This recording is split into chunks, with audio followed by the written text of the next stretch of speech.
Assalamualaikum warahmatullahi wabarakatuh. Apa kabar? Senang jumpa dengan saya, Yusuf Alma, dalam mata kuliah Matematika Bisnis 2. Kali ini kita akan membahas tentang elastisitas dan fungsi marginal parsial.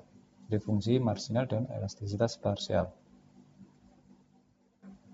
Tujuan dari mata kuliah ini adalah bagaimana kita bisa menghitung elastisitas parsial, kemudian utilitas marginal, kemudian menghitung laju marginal dari substitusi komoditas pada kurva indifference, lalu menghitung juga produk marginal, serta menghitung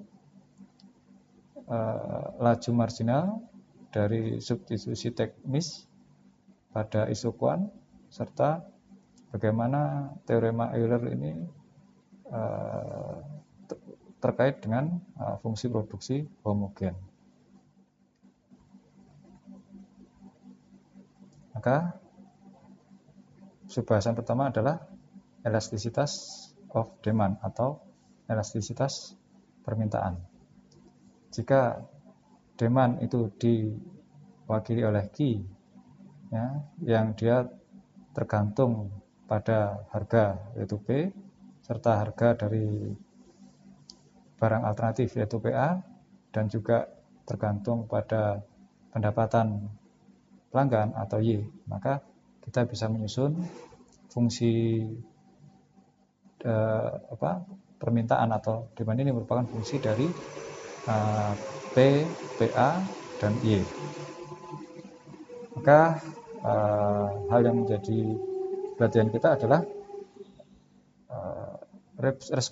responsiveness, atau bagaimana permintaan itu berubah terhadap salah satu dari 3 variabel ini, yang mana ini kita bisa menghitungnya menggunakan elastisitas. Maka elastisitas yang pertama itu adalah elastisitas harga terhadap permintaan, yang mana itu dirumuskan dengan EP sama dengan perubahan harga, perubahan persentase pada permintaan dibagi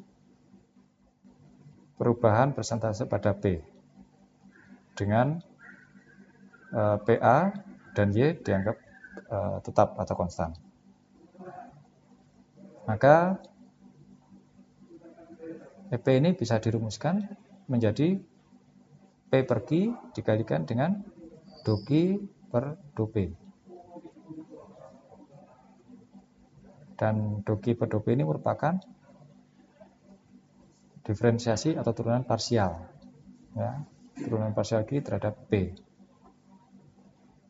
Kemudian kita berpindah ke bagaimana perubahan permintaan terhadap harga barang alternatif, yang mana ini dinamakan cross price elasticity of demand atau elastisitas harga silang gitu, terhadap permintaan, ya. Maka kita bisa lihat rumusnya mirip dengan rumus di atas, ya. Hanya tinggal mengganti variabel P menjadi PA, ya, dan seterusnya, ya. Pada EPA ini, maka dia bisa nilainya negatif atau positif.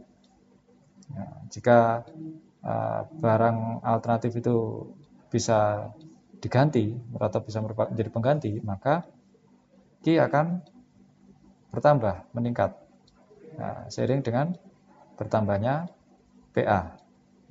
Kenapa demikian? Karena pelanggan atau pembeli akan membeli lebih daripada barang tersebut, ya, yang mana barang tersebut akan menjadi lebih murah, ya, seperti itu. Ini jika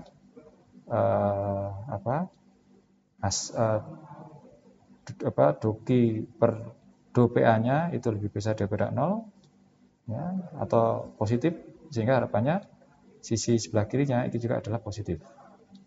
Sebaliknya, jika barang alternatif itu merupakan komplementer, maka permintaan akan menurun seiring dengan meningkatnya harga barang alternatif tadi. Ya. Kenapa? Karena barang tersebut secara keseluruhan akan menjadi lebih mahal. Konsekuensinya DOQ per do PA atau turunan parsial Q terhadap PA itu kurang dari 0 atau negatif, sehingga EPA-nya juga adalah negatif. Yang terakhir adalah elastisitas pendapatan terhadap permintaan.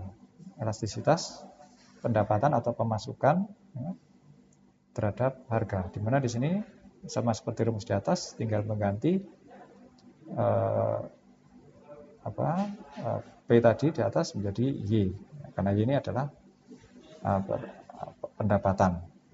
Maka di sini kita bisa lihat Y sama dengan perubahan persentase pada Q dibagi dengan perubahan persentase pada Y dengan atau juga bisa dirumuskan menjadi Y per Q dikalikan dengan do Q per do Y. Nah, nilai EY ini pun ya, nilai elastisitas pendapatan terhadap permintaan ini juga bisa positif atau negatif. Ya. Nah, jika barang itu inferior, maka permintaannya akan turun, ya. Akan turun sebanding bersamaan dengan naiknya pendapatan. Ya, jadi ketika pendapatannya naik, justru permintaannya turun. Makin adalah barang inferior, sehingga EY-nya adalah negatif. Ya. Barang-barang inferior itu adalah seperti misalnya barang-barang kalengan di toko, ya, yang murah lah, ya, seperti ya. Barang-barang yang mudah didapatkan, transportasi bis dan seterusnya, ya. Kalau barang itu normal, maka ketika permintaan meningkat, demikian juga pendapatan juga meningkat. Jadi ketika pendapatan meningkat, maka permintaan terhadapnya juga meningkat. Maka ini dinamakan barang normal. Ya. Tapi kadang-kadang terkadang nilai I ini lebih dari 1. Maka kalau nilai I lebih dari 1, maka dia disebut superior. Ya. Untuk barang superior ini, maka kenaikan persentase konsumsi, ya, itu lebih besar daripada kenaikan persentase income. Ya. Jadi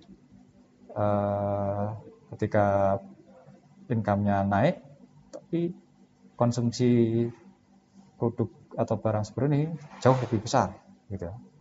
Nah, jadi kalau di sini jika elastisitas pendapatan terhadap permintaan itu adalah 1,25, maka penambahan income sebesar 40% itu justru akan memicu kenaikan konsumsi sebesar 50%, di mana 1,25 ini didapatkan dari 50% dibagi 40%. Ya. 50% konsumsi atau demand, 50% dibagi dengan 40% income, seperti itu. Dan kita tahu barang-barang superior atau barang-barang mewah itu adalah seperti misalnya mobil sport, caviar, dan lain-lain. Kita lihat contohnya. Di sini kita bisa lihat bahwa